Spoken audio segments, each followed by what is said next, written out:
Let's check in on how diversity's doing, specifically in Peckham, South London, one of the most ethnically diverse areas of the UK.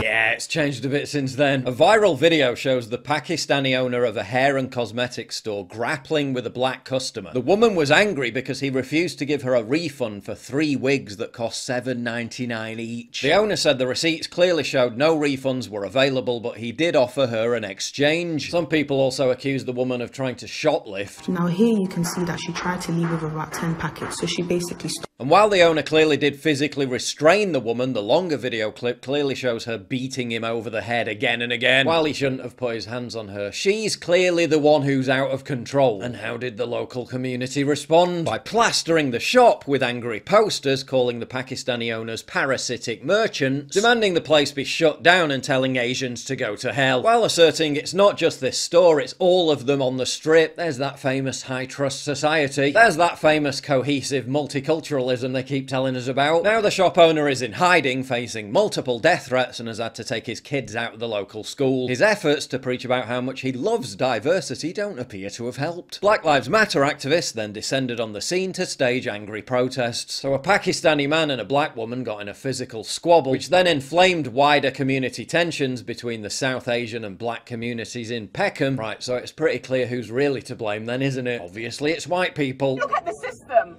and what black women have been through the centuries in order to navigate a white supremacist society. Because of course a black woman getting angry over customer service provided by a Pakistani man is white people's fault. When we saw that black woman yesterday with this store owner's hands across her throat, that is a reminder to us of the ways in which they symbolically, as well as literally, hold their hands to our throats. They do not want us to breathe, whether it's a black man, whether it's a black woman, they don't want us to breathe. All that because she couldn't get a refund on a weave. But one black woman responded to the controversy by making a great point. The behaviour of the woman who sparked the protests, and the protest itself, isn't an example of the oppression of black people, it's an example of their privilege. I feel like us as the black community, we really need to ask ourselves, is it equality that we want or is it privilege that we want?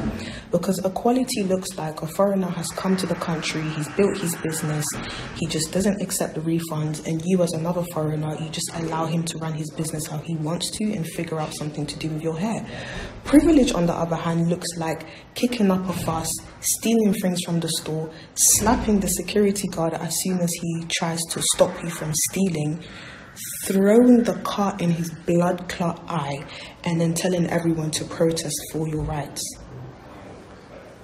Which one are we looking for? Is it privilege or is it equality? Meanwhile, Peckham is knife crime central, with much of it black on black and murders being a relatively routine occurrence. But of course, as ever, there's a million times more outrage over an angry woman being physically restrained over a refund for a wig.